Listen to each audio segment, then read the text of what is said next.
Bismillahirrahmanirrahim. Assalamualaikum warahmatullahi wabarakatuh. Halo semua, perkenalkan nama saya Herni Trihandayani. Dalam video kali ini saya akan membahas mengenai materi psikolinguistik, yaitu hubungan bahasa dan otak. Langsung saja kita ke slide yang pertama.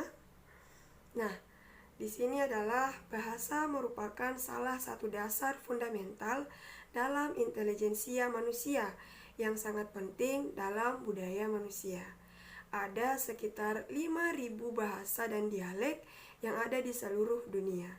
Bahasa merupakan sistem untuk merepresentasikan atau mengkomunikasikan informasi melalui kata-kata sesuai dengan gramatikal ataupun unsur tata bahasa.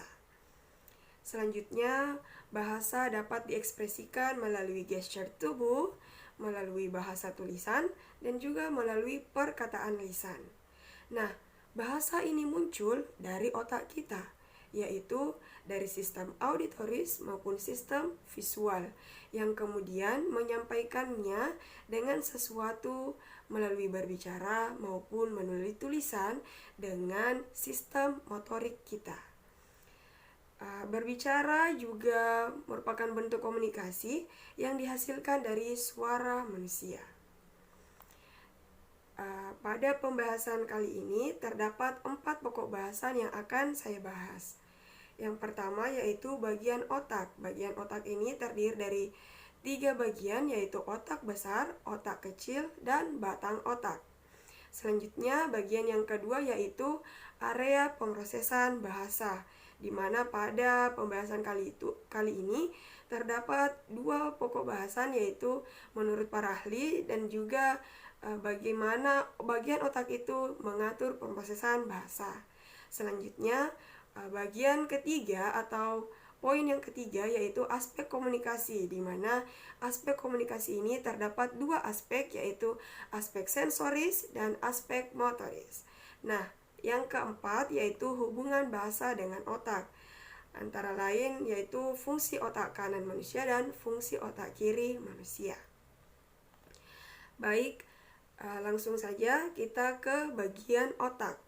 Nah, perbedaan terpenting antara manusia dan juga hewan adalah adanya fasilitas pada manusia untuk berkomunikasi dengan sesamanya, karena otak manusia berbeda dengan otak hewan, sehingga seiring berjalannya waktu, berkembangnya waktu dan juga ilmu pengetahuan, maka diketahui jika terjadi adanya sesuatu kerusakan di otak manusia, maka proses komunikasi dalam produksi bahasa manusia pun akan terganggu. Nah, kita bisa melihat pada gambar tersebut ada gambar otak besar, ada gambar otak kecil, dan juga ada batang otak. Nah, kita menuju ke slide selanjutnya. Nah, di sini adalah otak besar. Baik, otak besar itu sering juga kita ketahui bersama dengan istilah cerebrum. Nah, cerebrum ini merupakan bagian terbesar dari otak. Cerebrum terbagi menjadi 2 bagian. Ada otak kanan dan otak kiri. Belahan otak kanan ini berfungsi untuk mengontrol pergerakan sisi kiri tubuh manusia, dan belahan otak kiri ini mengontrol gerakan sisi kanan tubuh manusia.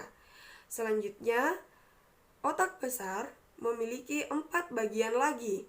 Yang pertama yaitu lobus frontal, di mana pada gambar ini yang berwarna kuning itu adalah lobus frontal. Nah, ini adalah bagian yang mengendalikan gerakan, ucapan, perilaku, memori, emosi, dan juga kepribadian kita. Selanjutnya bagian yang kedua yaitu lobus parietal, yaitu di bagian atas. Hal ini tertuju pada gambar yang berwarna pink, di mana lobus parietal ini merupakan bagian untuk mengendalikan sensasi seperti sentuhan, tekanan, nyeri, dan juga suhu. Selanjutnya, bagian yang ketiga yaitu lobus temporal, yaitu bagian di samping. Pada gambar ini kita melihat bahwa yang diwarna hijau itu adalah lobus temporal, yang mengendalikan indera pendengaran dan juga ingatan serta emosi. Dan bagian otak besar yang terakhir yaitu lobus occipital, di mana lobus occipital ini terdapat di belakang yang mengendalikan fungsi penglihatan. Seperti itu. Selanjutnya kita masuk ke bagian otak kecil atau yang dikenal dengan cerebellum, di mana otak kecil ini terletak di bawah otak besar pada bagian belakang otak, tepatnya di bawah lobus occipital tadi. Sama seperti otak besar, otak kecil ini juga memiliki dua belahan. Nah, otak kecil ini bertanggung jawab dalam mengendalikan gerakan, menjaga keseimbangan, juga mengatur posisi dan koordinasi gerakan tubuh. Bagian otak ini juga berperan dalam mengendalikan gerakan halus seperti kita menulis ataupun melukis. Bagian otak yang ketiga adalah batang otak. Batang otak biasa disebut dengan brainstem. Nah, di mana batang otak ini merupakan jaringan saraf atau seikat jaringan saraf di dasar otak. Fungsinya yaitu sebagai stasiun pemancar yang menghubungkan otak besar ke saraf tulang belakang, serta mengirim dan menerima pesan antara berbagai bagian tubuh dengan otak. Batang otak ini terdiri dari 3 struktur utama, yaitu otak tengah, pons, dan juga medula oblongata, di mana otak tengah inilah mengatur atau pusat pengatur gerakan otot mata, sedangkan pons terlibat dalam koordinasi gerakan mata dan otot wajah, pendengaran, dan juga keseimbangan. Itulah tadi 3 bagian otak besar, otak kecil, dan batang otak. Selanjutnya yaitu kita masuk ke poin kedua, yaitu area pemrosesan bahasa.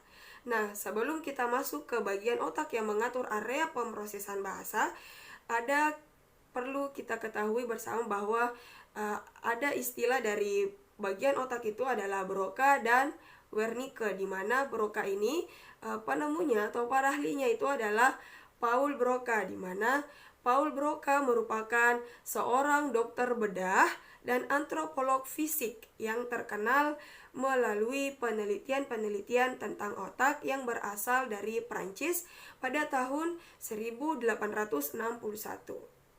Beliau pada saat itu mendapatkan pasien yang memiliki kerusakan di area yang terletak pada gyrus frontal inferior. Nah, Paul Broca ini menemukan bahwa pasien tersebut tidak dapat berbicara dan menyimpulkan bahwa wilayah otak ini berpengaruh pada pemrosesan dan produksi ucapan. Kemudian pada area tersebutlah dinamakan dengan area Broca, sehingga area Broca ini yang bertanggung jawab atas pemrosesan fonologis, sintaksis, dan semantik. Seperti itu. Selanjutnya ada seorang dokter, ahli anatomi, ahli kejiwaan, dan juga ahli patologi saraf kebangsaan Jerman yang bernama Karl Wernicke, di mana setelah Paul Broca tadi berhasil mempublikasikan penemuannya mengenai pengaruh kemampuan berbahasa karena adanya kerusakan pada otak, maka Wernicke ini pada tahun 1874 memulai penelitiannya mengenai efek trauma pada otak yang kemampuan tersebut merupakan juga di area bahasa dan area berbicara. Ia menemukan bahwa tidak semua kerusakan atau kemampuan berbahasa itu terjadi pada area Broca. Ia mengatakan bahwa kerusakan pada gyrus temporalis superior dan posterior kiri dapat mengganggu kemampuan pemahaman bahasa. Jadi area ini kemudian dikenal dengan area Wernicke. Tadi area Broca itu mengatur area pengucapan bahasa, sedangkan area Wernicke ini mengatur pada kemampuan pemahaman bahasa. Nah, kita lihat pada bagian otak yang mengatur bahasa. Pertama, Bagian otak yang bertanggung jawab dalam memahami bahasa adalah area Wernicke, di mana area ini terdapat pada gyrus temporal superior. Area ini ada pada komprehensi informasi yang masuk secara auditoris maupun visual. Nah, kita bisa melihat pada gambar di mana area Wernicke itu terdapat di belakang gyrus. Nah, gyrus itulah yang tempat komprehensi informasi. Kemudian selanjutnya yaitu setelah area Wernicke yang terdapat di belakang gyrus temporal superior ini masuk kepada area yang memproyeksikan melalui fasciculus arcuatus. Nah, dari Wernicke masuk ke bahasa itu masuk pada fasciculus arcuatus menuju Broca yang terletak pada lobus frontalis dan berada di depan ujung korteks motorik. Nah, area Broca inilah yang memproses informasi yang diterima dari Wernicke tadi sehingga membentuk menjadi vokalisasi yang terkoordinasi dan mendetail akan terproyeksikan ke dalam artikulasi ketika kita bicara menuju area insula, menuju area korteks motorik. Jadi setelah Wernicke menuju ke Broca, Broca menuju area korteks motorik, di mana korteks motorik ini yang mengontrol gerakan dari bibir, lidah, laring, dan juga otot-otot yang ada di sekitar mulut kita sehingga kita dapat berbicara. Nah, inilah yang menimbulkan atau yang menunjukkan adanya gerakan tubuh, gerakan tangan, dan juga mimik wajah. Selanjutnya kita masuk ke pembahasan ketiga, yaitu aspek komunikasi. Aspek yang pertama yaitu aspek sensoris, di mana aspek ini merupakan input bahasa. Aspek ini melibatkan mata dan juga telinga yang dapat kita kenal dengan istilah area primary visual dan auditory area. Area ini juga termasuk pada area asosiasi visual dan juga asosiasi antara visual dan auditory. Seperti itu. Selanjutnya kita masuk ke aspek yang kedua yaitu aspek motorik. Nah, pada aspek ini melibatkan dua prinsip. Yang pertama yaitu pembentukan pikiran untuk diekspresikan sekaligus pemilihan kata yang akan digunakan terjadi pada area Wernicke. Jadi input atau aspek yang pertama itu adalah masih berbentuk pikiran, kemudian dicerna di area Wernicke. Selanjutnya prinsip yang kedua yaitu cara mengatur motorik visual, motorik vokalisasi atau pergerakan otot yang ada di sekitar mulut, lidah, laring, korda vokalis atau pita suara yang terdapat di sekitar tenggorokan sehingga memproduksi kata-kata. Nah, area inilah yang diaktifkan oleh korteks motorik dan dikontrol oleh Broca. Jadi Wernicke dan Broca ini memang sangat saling berkesinambungan karena Wernicke ini adalah proses pemahamannya dan pengucapannya itu terjadi di area Broca. Baik, kita masuk ke poin yang terakhir yaitu hubungan bahasa dan juga otak. Bagian otak yang paling penting dalam kegiatan berbahasa seperti yang kita ketahui bersama adalah otak besar, di mana bagian tersebut yang bernama korteks cerebral yang berfungsi untuk memproses bahasa tadi. Nah, memproses bahasa ini, bahasa masuk dan bahasa yang keluar ini terdapat pada dua jenis belahan otak. Ada belahan otak kiri yang biasa disebut dengan hemisfer kiri dan belahan otak kanan yang disebut dengan hemisfer kanan. Kita bisa lihat gambar otak belahan kiri dan gambar otak belahan kanan. Baik, selanjutnya yaitu fungsi otak kanan, di mana fungsi otak kanan ini berfungsi sebagai perkembangan emosi atau emotional question. Kemudian hubungan antara manusia atau proses sosialisasi manusia ini terjadi pada fungsi otak kanan. Fungsi komunikasi, perkembangan bahasa nonverbal, Selanjutnya, perkembangan intuitif. Perkembangan seni seperti menari, melukis, menyanyi, dan lain-lain ini berfungsi di otak kanan. Kemudian pengendalian ekspresi manusia, pusat hayalan dan kreativitas, berpikir lateral dan tidak struktur, tidak memikirkan hal-hal yang secara mendetail, cara-cara kerja long term memory atau memori jangka panjang, lebih ahli pada penentuan ruang atau tempat dan warna, dan juga apabila terjadi kerusakan pada area otak kanan, maka yang terganggu adalah area kemampuan visual dan emosi. Seperti itu pada fungsi otak kanan. Nah, pada fungsi otak kiri yaitu perkembangan intelijensia, di mana intelligence quotient ini IQ. Selanjutnya pusat perkembangan logika dan rasio seperti matematika, berpikir secara sistematis atau runtut, dan bahasa yang verbal, berpikir linear dan terstruktur, berpikir analisis dan bertahap, juga cara berpikirnya short term memory atau memori jangka pendek. Jika terjadi pada gangguan otak kiri, maka yang terganggu adalah fungsi berbicara, bahasa, dan juga matematika.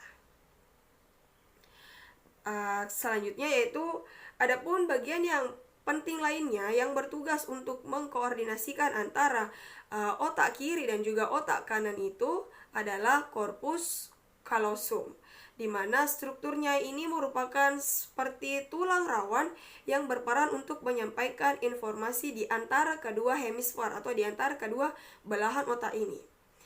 Fungsi otak kanan dan juga fungsi otak kiri pada manusia itu sebenarnya menyatu dalam satu kesatuan fungsi. Kerja otak kanan dan juga kerja otak kiri sebenarnya itu saling mendukung, sebagaimana pentingnya fungsi memori jangka panjang dan juga memori jangka pendek, sehingga tidak bisa dikatakan bahwasanya otak kanan lebih bagus daripada otak kiri dan begitu pun sebaliknya. Walaupun pada sebagian orang terkadang memang lebih dominan menggunakan area otak tertentu, penggunaan dominasi area otak tersebut bagi individu kemungkinannya hanya sebagai perbedaan dalam minat dan juga bakatnya.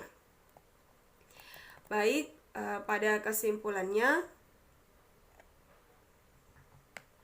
manusia tidak akan lepas dari fungsi otak. Oleh karena itu, manusia disebut dengan makhluk yang berakal. Nah, itulah yang membedakan manusia dengan makhluk lainnya.